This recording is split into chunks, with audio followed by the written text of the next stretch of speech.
Welcome again to our conversations on the church regarding the church. Bishop and I got so caught up last time, Mhm. we almost didn't have enough time. We had to go out quickly, but we really enjoyed pulling together the things that we did and the thoughts that we talked about in terms of these conversations. So we're going to pick up where we left off. Bishop sort of excited us and told us that the church had started picking up and becoming the central dynamic beginning this third century. There was. Let me mention this before you start, Bishop. Mhm. That Rome was a very pluralistic society. Yes, They sir. did not see deities like we see deities as being the ultimate or the thing. Deities were worship, but worship as convenience. And Mm. so all of these deities that the Roman deities, and actually you got to talk about the Greek deities, because Rome was not a purely religious society. It was convenient society. It had used whatever it could to unite the kingdom because its whole empire was made up of different cultures, different groups, different civilizations. So they adopted deities. And still, and what you were talking about with the last Diocletian rebellion and all, it began toward the end of the first century. We think it was, and that was this idea of the Caesar being worshipped as a god. And so he was more superior than all the other That's deities right. because it had to do with this Caesar worship, which actually didn't start till Domitian and near the end of the first century, and when it really became really a part of Caesar worship. So all of that was all part of the issue too. So given that introduction, even though Constantine in 312, 313 saw the sign of the cross, won the Civil War in the battle, and decided that Christianity helped him, Rome did not adopt Christianity as the only religion, just as a legal religion now. Mhm. That's good, Bishop. That's good Yeah. because in our a few episodes back, Mhm. you introduced the term, or you had me introduce the term of religio illicita, an illicit Yes. and illegal religion. And of course, there is a shift in the fourth century from religio illicita to religio licita, which Yes. literally means a licensed religion. And Mhm. it is a result in part of the emperor worship. Like you say, Caesar worship, emperor worship was very, very prominent, very, very popular. But you're absolutely correct that even when Rome adopted Christianity, it did not adopt Christianity exclusively. What it was Right. saying was that no longer will you be martyred for being a Christian. We will tolerate, we will Right. permit the Mhm. practice of Christianity, but they're only being practiced alongside the many other religious expressions that's going on at the same time. Remember, Roman Right. mythology is entwined with Greek mythology. So you have Zeus on one side, you have Jupiter on the other side, but a Roman Mhm. will tell you that Jupiter is simply a Roman form of Zeus. And then, of course, Right. Zeus will say that Jupiter is a Greek Greek form form. of Zeus. Yeah, so, Yeah. there was a lot of intermixing, a lot of hybridity, a lot of melding and mixing of and wow, and Christianity gets caught up in that because this whole idea of miracle birth, virgin birth, half God, Mhm. half man, that has its origin in Greek culture. Right. Hercules was supposedly Mhm. the son of Zeus and a woman.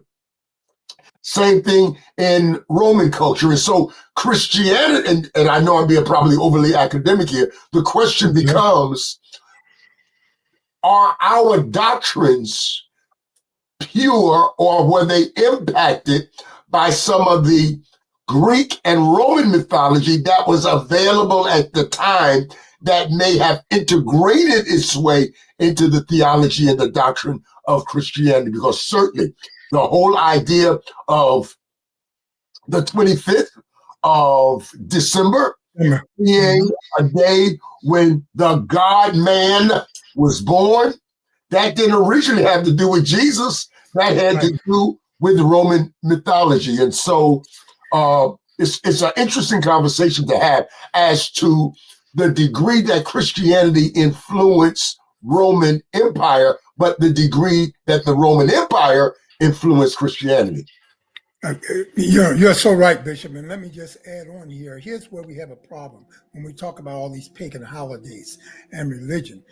What the early Christians understood was that there were a lot of different days and holidays within the empire.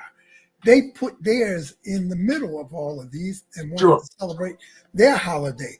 It was not, as revisionist church history people want to do, they did not adopt the pagan holidays. They just included their holidays within the pagan holidays. That's right. So Yes. that's a big difference. So when you're reading back in history now and see that there was something on December the 25th, even though the church celebrates December 20th, or they got involved in pagan holidays. No, they thought it was great to be able to celebrate their holiday on a pagan holiday. To That's them, right. it was a witness to their God. So if you look at the ancient audience, they didn't see it like we in the modern audience see it. They just saw getting their little piece of the pie for that day. And then they hoped they would spread it. It was not that they were trying, because it wasn't official, that theirs were going to be only holidays separated on a day. Well, we in America, we do the same thing. Sometimes we have various holidays celebrated on the same day or within the same month. So it's not unusual that we see that within the nationality of an empire, that they have more than one holiday being separated. It may have been 10 different holidays on that day, but Christianity had its place too. So over time, we miss it. Sure, and Bishop, we are actually recording this particular episode on the 31st of October. I'm hoping that there's no knock at my door because I don't have any candy to give children who are in the streets. But my point is that that is a shining example of the church taking a Druid pagan practice of Samhain and then turning that into All Saints' Day. And then Yes. that eve or the night before All Saints' Day, Hallow Saint Eve Yep. in Halloween becomes the eve of All Saints' Day. So there That's are right. so many examples of that sort of thing happening where the church adjusted and was flexible enough in order to survive. Because the Yep. question became, are we so devout and resolute in doing this over here that we draw attention to ourselves and get wiped out? Or do we integrate into society and become almost invisible? We're still able to practice and worship, but to do so without drawing unnecessary attention to ourselves. And you and I understand in terms of this whole idea of church history that the church for the next, I would say almost 12 or 13 centuries, almost ruled society. That's So correct. it That's was correct. Christianity left from the early church in terms of evangelism and wanted to convert Christians to whole countries becoming Christian. That's right. And so we That's call them papal states in the West. That's The papacy had its own army, and That's you right. were just born, you were a Christian by virtue of the fact that you were born in a Christian state. That's right. So That's right. until John Wesley, who began to look at our soteriology a little different, we didn't have individual soteriology.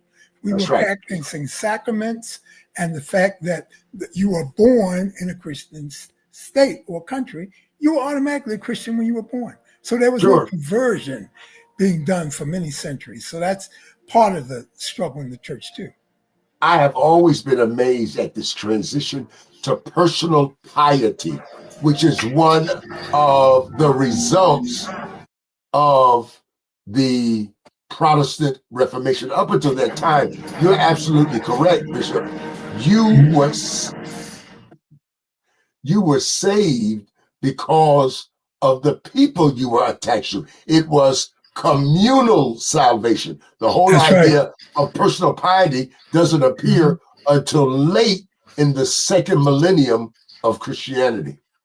That's right. You're right. So right. And it appears in so many smaller groups. Now, early on, when we get back to the second century, we had this term called monasticism. That's right. Which these separatist groups start believing it's okay to die because Jesus did crucified. They rushed to martyrdom.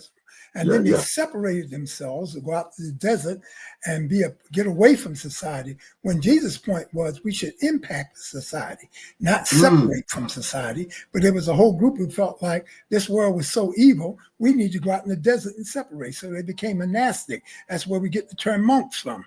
And because they separated, went out and studied and prayed and got themselves away from society when that was not making us the salt or the light of the earth. So the church had come full vacuum. And when you got to October 31st, I thought you were going to mention, because basically for us, what that means is this whole idea, we call it Reformation Day. So instead of Halloween, Reformation Day, because this is the day that Martin Luther nails his complaints on the wall. And so to have conversation, of course, at the same time, the Gutenberg press is coming along, and that caused the traffic to go, just like today. I would say that would be more like we are today. Anything you want to get something out today, all you got to do is go to social media. Yeah, because social media impact, I mean, it's gone before you know it. So the Gutenberg press for Martin Luther in his day, even though he was not the first to talk about reforming the church, but he was the most popular. And I tell people, it's not who said it first, it's who says it best. Who says it best, yeah. Bishop, I know we only have a minute or two, but I do think it is worth mentioning that this episode that we're talking about really connects Constantine on the one side with Charlemagne on the other side, because there's like a 400-year bridge. And I would argue that there has never been a period of time when the church and society, or government, church and state, operated more in tandem with each other than this 400-year period between Constantine and Charlemagne.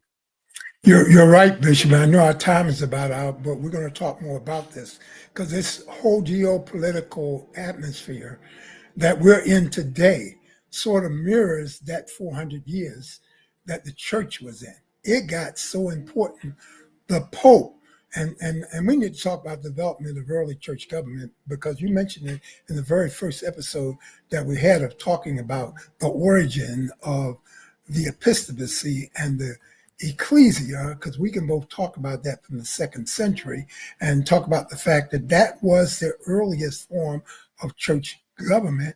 In fact, the only form of church government until the Reformation. So we need to develop that whole series in there.